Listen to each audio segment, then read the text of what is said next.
Olá a todos e a todas. Obrigada aos que estiveram aí neste hiato de 3 anos. Estou pronta para voltar. Quero agradecer, acima de tudo, a todas as pessoas que enviaram mensagem, que se mantiveram subscritas, que deixaram gosto, que comentaram os meus vídeos, que foram rever os meus vídeos a dada altura.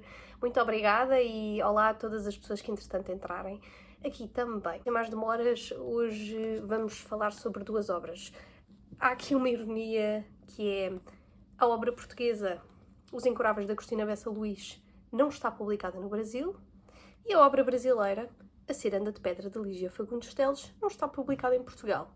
Esta edição foi, de facto, uma publicação portuguesa há muito, muito tempo, e, portanto, daí que se calhar o público brasileiro não reconhece esta capa. A capa comum no Brasil é esta que eu vou deixar no ecrã.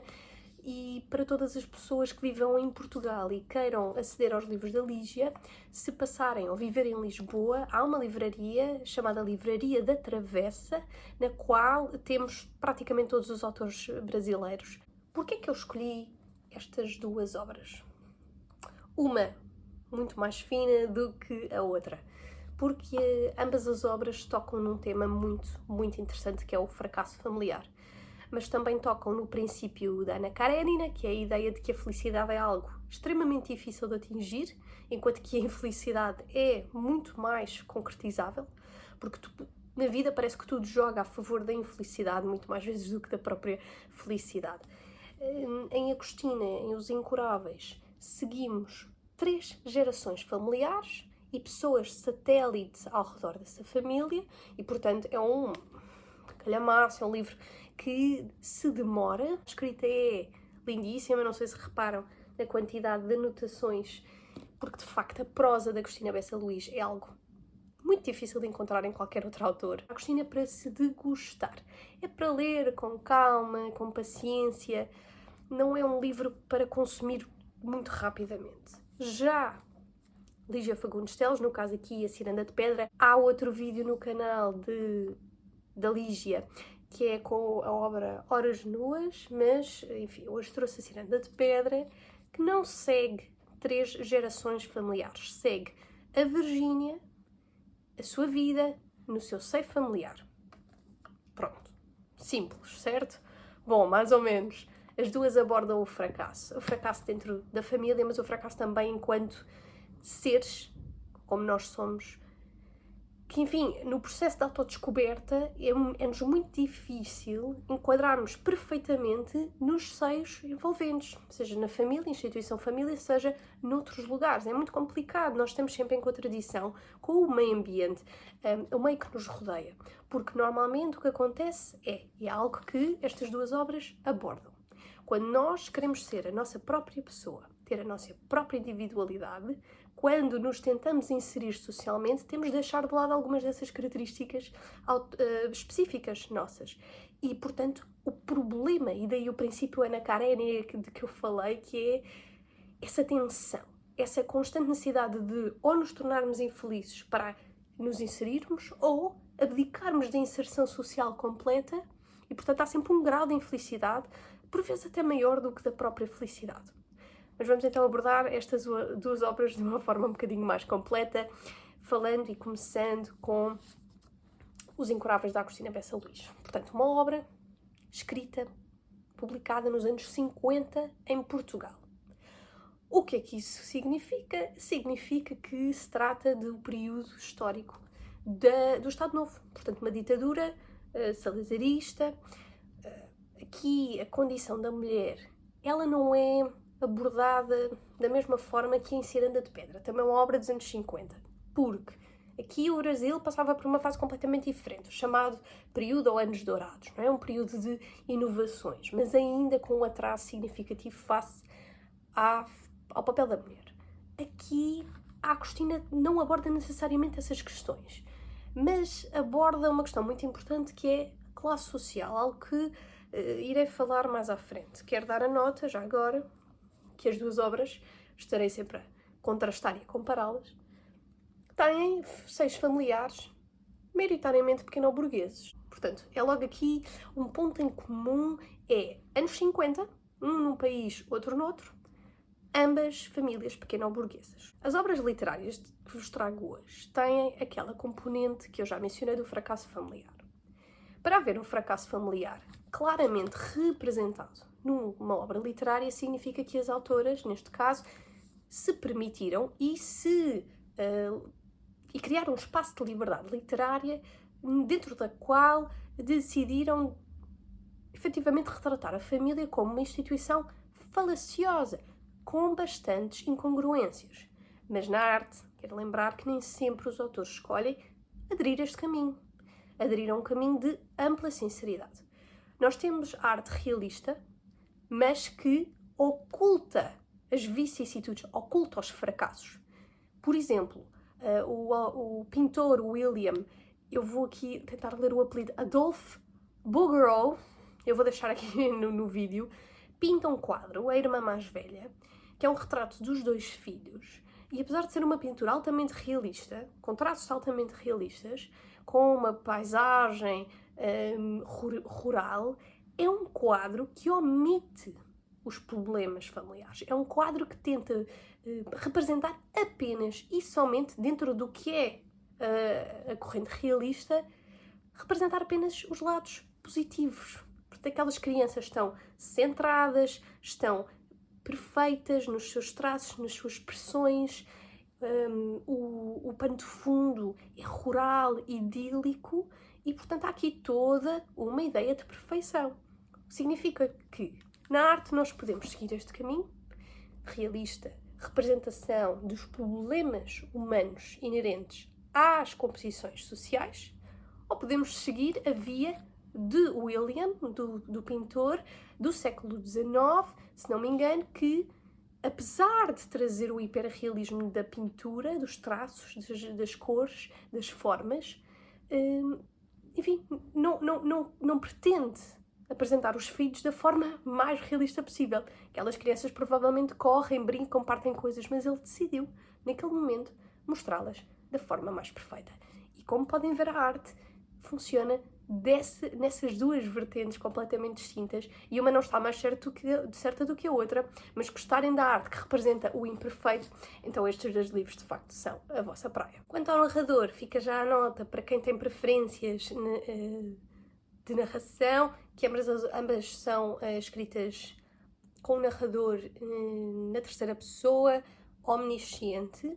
De facto, há certas interpelações, certas conversas que o narrador tem, conversas como quem diz, reparos que faz connosco leitores, uma quebra da chamada quarta barreira, quarta parede, que às vezes acontece quando vemos um filme ou uma série e alguém olha diretamente para a câmara. Isso acontece neste livro. A narradora da altura até nos diz: escolhi não repetir os nomes da primeira geração na segunda e da segunda para a terceira, para não baralhar o leitor. Portanto, há aqui esta conversação, de facto, bastante caricata. Com Virginia também temos um narrador omnisciente, mas que, de facto, está completamente embranhado na mente desta jovem. Bom, eu vou mostrar-vos aquilo que eu sugiro que façam quando leem qualquer livro. Pode ser este ou este, não interessa.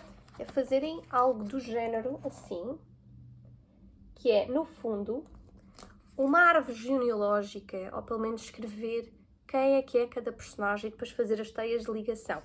Porque, por exemplo, aqui nós temos 3 gerações. Nós queremos saber quem é que são os casais, que filhos é que têm, esses filhos depois com quem é que se unem mais tarde. Isso é importante para nós seguirmos toda a narrativa sem grandes precalços. Aqui já é um bocadinho mais fácil, porque temos a Virginia, que tem irmãos, tem uma mãe, tem um pai, tem um padrasto. Eu já agora, para quem leu este livro e se está a questionar porque é que eu estou a falar desta forma em relação à teia familiar, é porque eu não quero dizer a mais. Há pessoas que ainda não leram, portanto, quando eu me referir às pessoas desta forma, para quem já leu vai perceber, deixa estar, é de propósito. Portanto, a Virginia, ela cresce dividida entre 2 casas, e aqui as personagens, ao longo das várias gerações, também não crescem todos na mesma casa, mas crescem todos mais ou menos nas mesmas regiões, na mesma região geográfica do norte de Portugal. Portanto, aqui há uma concentração do espaço. Claro que há mobilidade, claro que as personagens se movem para outros lugares. Aliás, é uma temática de que vamos falar a seguir, mas para dizer que a casa tem um forte valor simbólico e há uma concentração do espaço que depois também torna toda a ação de que se passa nestes livros um pouco claustrofóbica em dados momentos. E se há algo que estas obras partilham é claramente o impacto que as pessoas à nossa volta têm nos nossos comportamentos. Virginia, nós seguimos-la sendo muito, muito jovem. Ela tem os pais separados, os irmãos vivem em casa do pai, ela vive com a mãe e com o padrasto, e de facto há aqui um constante desejo e uma necessidade de mimicar, de imitar os comportamentos que vê à sua volta, porque tem uma personalidade ainda por desenvolver, sendo-se perdida, sendo-se solitária, e é algo que nós também... Vou tirar. E é algo que nós também apreendemos ao ler Os Incuráveis. Quer dizer, é óbvio que todas estas gerações vê os irmãos, vê os primos, os pais a agir de certa forma e imitam esses comportamentos. E aqui surge algo muito importante, que é como mimicar os comportamentos dos outros é algo até bastante inconsciente e que fazemos quando ainda estamos a formar a nossa identidade. Quanto à questão da mímica, de imitação, podemos considerar a teoria mimética do René Girard, que é um autor francês que nos traz uma reflexão muito importante de os nossos desejos não serem o resultado da nossa individualidade e autonomia, mas sim ecos alheios. É porque o outro deseja que nós desejamos também. Os mais jovens, no caso aqui Virginia, os seus irmãos, os amigos da família da mesma idade, aqui as gerações sempre mais jovens, no momento em que a ação decorre, estão a todo momento a agir em conformidade com desejos que são o quê? São reproduções, vêm de ecos dos outros quem? Daqueles que eles imitam. Só que para nós imitarmos os desejos de alguém, mesmo que inconscientemente, quer dizer que essa pessoa que estamos a imitar é um mediador daquilo que nós queremos ambicionar, que nós mais desejamos. De facto, a primeira geração aqui nos Incuráveis, a Petrolinha e o Alberto, são de facto quem marca as vontades das gerações posteriores. Eu não vou invocar aqui Schopenhauer e falar do poder da vontade, não hoje, mas há ensaios sobre Schopenhauer e Ciranda de Pedra, como as vontades são marcadas pelas representações que fazemos da realidade. Mas hoje não é sobre o Schopenhauer, é sobre o René Girard, que nesta teoria mimética, esse modelo de imitação é copiado de alguém. As personagens aqui são jovens, inocentes, e quando almejam alguma coisa, normalmente é por reprodução de um desejo alheio. E, portanto, se querem estar com o pai, é porque o irmão quer estar com o pai ou porque a mãe quer estar com o pai. No caso, por exemplo, isto vai trazer um problema que o René Girard tanto fala, que é as rivalidades, porque a dada altura cria uma tensão. Virginia, por exemplo, vive com a mãe e com o padrasto. A dada altura, a mãe precisa muito desse homem, do padrasto, e a Virginia também, porque a mãe da Virginia, já que a nota tem um problema de foro psicológico e, portanto, é altamente dependente emocionalmente de Daniel, o padrasto de Virginia. Significa que Virginia vê a mãe a ambicionar a toda a hora aquela presença emocional e, portanto, Virginia vai imitar esse desejo. E vão criar uma rivalidade entre mãe e filha para chamar a atenção de Daniel.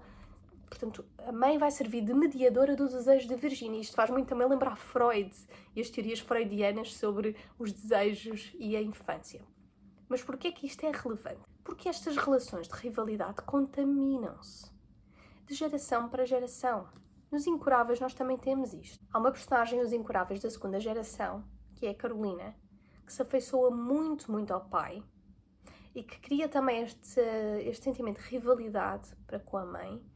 E até acaba por haver ali uma certa tensão também com a irmã. Quem é que vai disputar o desejo de atenção em relação ao pai? E porquê que isto é importante? Porque estes desejos que criam tensões, que criam rivalidades, como eu referi, vão contaminar o seio familiar. Às tantas torna-se algo que é um pressuposto da existência e inserção da própria família. E quando há esta contaminação e o sistema mimético de imitação se torna algo cumulativo, cada pecinha vai acumular daquilo que a pecinha anterior já deixou, E isto traz necessariamente os chamados bodes expiatórios da família. A dada altura, alguém vai ter de ser culpado. Os dedos vão virar-se para alguém. Alguém tem de ser o culpado destas tensões, destas rivalidades. E quem é que são esses tais bodes expiatórios? Serão aquelas figuras que destoaram, que acabaram por chamar a atenção para si de alguma forma e fazer todos os dedos virarem-se contra si. Tanto Virgínia como Carolina serão a dada altura considerados bodes expiatórios. A verdade é essa. Virgínia, porque está presa dentro de esta controvérsia familiar enorme, não quero adiantar para quem ainda não leu, mas de facto esta controvérsia porque o pai e os irmãos estão noutra casa e vê a mãe de Virgínia como alguém impura. Portanto, Virgínia está ali naquela tensão. Torna-se um bode expiatório. O mesmo acontece aqui a Carolina. Aliás, o comportamento que ambas terão a dada altura nas obras é interessante porque há uma necessidade de fuga daquela ambiguidade, daquela insatisfação, daquele conflito exacerbado. Portanto, a fuga do ambiente familiar, tanto no caso de Virgínia como de Carolina, será inevitável para não se aniquilarem, para não se automutilarem emocionalmente, para conseguirem formar a sua identidade, terão de se afastar. Terão de sair do lugar, do espaço que se tornou o centro, o antro desse processo cumulativo de imitação, de desejo, de tensão e de rivalidade. Porquê? Porque há, no final, o culpado, que é o bode expiatório. E o bode expiatório decide levantar voo. E sobre esta questão de contrariar o fracasso familiar de uma forma pessoal, a dada altura, a Virgínia faz uma coisa muito engraçada que é farta-se e tira a Bíblia para longe. Eu já nem me lembro, acho que era para tirar a Bíblia pela janela fora. E este ato de contrastar completamente com a moralidade que lhe é imposta é muito interessante, é muito engraçado o momento. Virgínia a revoltar-se. O mesmo acontece aqui. Há uma personagem que eu quero destacar, que é da terceira geração, que é uma personagem muito engraçada. Não é do núcleo familiar central, é uma personagem satélite. É a Eldora. A Eldora é amiga da Maria, que é uma das um dos grandes legados da terceira geração familiar, e a Eldora é muito estranha. De facto, ela não age, ela não reage de uma maneira convencional. A dada altura, Maria confronta e diz: não tens pena de nada, vê-se logo que não queres saber, nada te importa, pois não, nem vestir-te, nem gostar das pessoas, nem crescer, por isso és mais correta do que todos os outros, faz um plano de conduta que usas como uma cataplasma, resolves tudo assim, achas que ficas certa, decentemente defendida dessa culpa que sabes de que nada tem importância para ti. Eldora responde: coitadita, pequenina, e ri-se. A Eldora aqui é de facto maravilhosa, é uma personagem maravilhosa porque não preserva em si nenhuma destas tendências cumulativas de imitação dos desejos dos outros. Cresce de forma diferente, com um núcleo familiar muito mais restrito, muito mais reduzido, e não tem essas mediações de terceiros para desenvolver os seus desejos como esta família que é tão extensa tem, e tão apegada emocionalmente e fisicamente. E é engraçado ver como isso molda completamente a personalidade.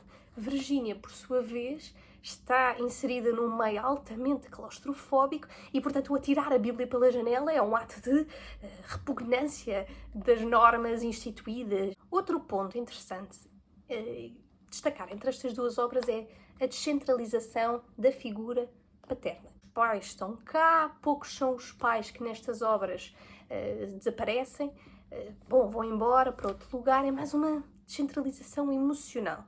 Quem é que então, e já agora fica aqui a nota de que Virgínia, o pai dela, o pai que vive com os irmãos, é uma figura fria, calculista, pouco envolvido em questões sentimentais. Virgínia sente-se muito negligenciada emocionalmente. E aqui, enfim, nem vou comentar a quantidade de negligência emocional parental que existe em Os Incuráveis. De facto, ninguém aprende com ninguém. Até ao fim, Todos cometem o mesmo erro de negligência emocional. Ou são demasiado impositivos e metem-se muito na vida dos outros, ou então, e que isso não é de facto uma amostra, já agora, de amor, de facto é uma amostra de manipulação psicológica, mas a verdade é que aqui a negligência emocional é enorme. Mas pronto, quem é que vai ocupar? Nestes 2 livros, uma presença de afeto e de presença mesmo, de estarem aqui para acomodar as vontades emocionais. São os empregados domésticos, são as pessoas que trabalham em casa desta pequena burguesia. Casa de Virgínia, como eu vos disse, tem 2 casas. Virgínia, agora refiro-me à casa da mãe e do padrasto, tem uma senhora muito importante chamada Luciana. Luciana tem uma posição importantíssima na formação e no crescimento de Virgínia. Virgínia precisa de Luciana para sentir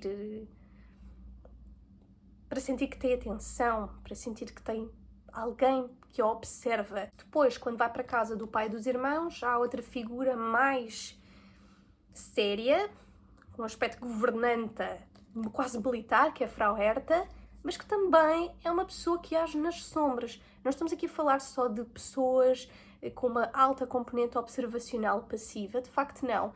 Tanto Luciana como Frau Herta, em Ciranda de Pedra, ocupam e tentam suprir as insuficiências deixadas pela descentralização paterna e materna. Em Os Incuráveis, a mesma coisa. Temos 2 personagens maravilhosas, que já agora são quase o fio condutor que permeia a passagem do tempo, desde a primeira geração até à última, que é Lia e Alírio. Os 2 são os tais empregados domésticos, são trabalhadores e que fazem tanta coisa dentro do seio familiar. É muito mais do que as tarefas domésticas. Eles são, de facto, o pilar emocional de afeto, de cuidado, e estas pessoas que trabalham em casa da família, dos pequeno-burgueses, trazem também um alto contraste social, de classe social, ou como é óbvio, mostram perfeitamente o que é isto? O que é isto de uma classe social para poder ascender socialmente e manter essa posição de ascendência, precisar de delegar, de transferir grande parte do seu trabalho a outros. E não é só fazer comida, limpar a casa, é cuidar dos seus filhos emocionalmente. Quando os pais estão descentralizados e alienados, com os seus problemas, nas suas bolhas, são estes empregados domésticos que estão lá para segurar as rédeas. E são personagens fantásticas. Já falei sobre casas, sobre quem está em cada casa, sobre o poder das casas, sobre como as personagens, quando querem evitar a automutilação da personalidade, fogem das casas, saem das casas. Virgínia vai para um internato, por exemplo, por escolha própria. Isso é muito interessante, porque as casas são um reduto, têm uma espécie quase de redome que protege quem está dentro e quem está fora. Quem está dentro é puro, quem está fora é impuro. Não vá, por exemplo, enfim, ser o caso, não, é mesmo o caso da mãe de Virgínia, não estando naquela casa, ela está noutra casa. Uma casa que já não acolhe sequer Virgínia. Virgínia já não tem espaço em casa da mãe. E, portanto, Virgínia foi para a casa pura e tudo o que ficou lá fora é impuro. Uma relação de semelhança, com base na ideia de pureza e de impureza, a partir da ideia de casa, do lar, do espaço físico, que Os Incuráveis. Há 2 irmãos, o Filinto e o Pascoal, que nunca foram bem considerados parte da família. Eles não cresceram no mesmo espaço geográfico que os outros, que os primos, porque a mãe não era bem aceita pela família, não quero dizer muito, e o pai, a dada altura, também se perde, apesar do pai ser da família, se perde e abandona os filhos, e é um dos tios que fica a cargo deles. Como é Filinto e Pascoal não crescem naquele seio familiar e naquela reserva geográfica, acabam por ser considerados impuros. Acabam por ter um padrão cultural diferente. Acabam por nunca verdadeiramente se integrar no seio familiar. E, portanto, a casa aqui é mais do que um espaço físico. É o tudo ou nada. É o que define quem é puro e quem é impuro. Mas a casa não é só isso. A casa também é um lugar de morte. de morte externa e de morte interna. Morte porque quando alguém morre, por exemplo, aqui nos Incuráveis, a casa chama, acaba por reter todas as pessoas que dela saíram. Alguém morre e todos os outros voltam para se despedir. Portanto, a casa é de facto o espaço de acolhimento das vontades. Ora quando querem sair, ora quando pretendem voltar, mesmo que seja temporariamente. É um lugar também de mortes internas. E por isso é que, por exemplo, Virgínia, no caso da Ciranda de Pedra, vemos que percepciona muito a casa e os simbolismos e os elementos físicos da casa como sempre representativos de alguma mensagem. A ideia de ciranda, por exemplo, esta ciranda que são os irmãos de Virgínia, ela olha para os irmãos e para os amigos dos irmãos e não se sente parte integrante. E depois olha para os gnomos do jardim, para umas peças de decoração do jardim e vê e percepciona-os como essa ciranda que a desintegrou, que a rejeitou. E, portanto, a casa, com os seus simbolismos que também promovem a morte interna, é um facto muito curioso. Portanto, de facto, estas obras tocam aí nesta questão da casa e do seio familiar, o fracasso, os seus simbolismos e, no fim, o que é que vai distanciar realmente estas duas obras? Aqui há um ciclo perpetuamente vicioso que não se resolve. E, de facto, não parece haver aqui ninguém que vá destoar completamente dentro do seio da família. Vamos esquecer Eldora ou outros personagens, como Gil, mas do seio familiar. Aqui presente, o núcleo rijo. Ninguém consegue destoar e, enfim, fazer sangrar até ao fim todos os traumas, todas as problemáticas para se reerguer de uma forma virgem, completa e pronta para escrever uma nova narrativa. Daí o título Os Incuráveis, porque do início ao fim, de facto, ninguém se cura do fracasso familiar. Por oposição, posso já dizer que, em Ciranda de Pedra, há um trabalho fantástico por parte da nossa protagonista em tentar reverter, inverter, desconsiderar completamente toda a mágoa, todos os reflexos que lhes são impostos como facas cortantes. Virgínia vai dizer que não quer. Não é só Virgínia, há outras personagens aqui. Há uma outra personagem aqui que é amiga da família, da mesma geração dos irmãos, muito, muito interessante. Se não me engano, Letícia é uma personagem muito, muito, muito interessante que também destoa, também contraria as máximas e os princípios morais. Virgínia, de facto, é bastante astuta, mas Virgínia teve uma capacidade extraordinária de conseguir posicionar-se fora da ilha para ver a ilha. E aqui nos Incuráveis parece que ninguém é capaz de o fazer. Se é para extrair alguma conclusão destes livros, da forma mais simples possível, é que sejamos mais uma Virgínia. Sejamos mais uma Virgínia. Bom, e hoje é isto. Decidi trazer os dois livros. Reparem que há conteúdo maravilhoso que aprofunda cada um destes livros isoladamente.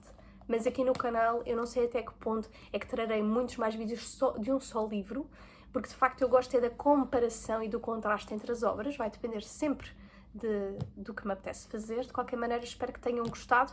Qualquer conversação que queiram ter, estão aqui os comentários em baixo para podermos dialogar e vejo-vos numa próxima. Muito obrigada e até já!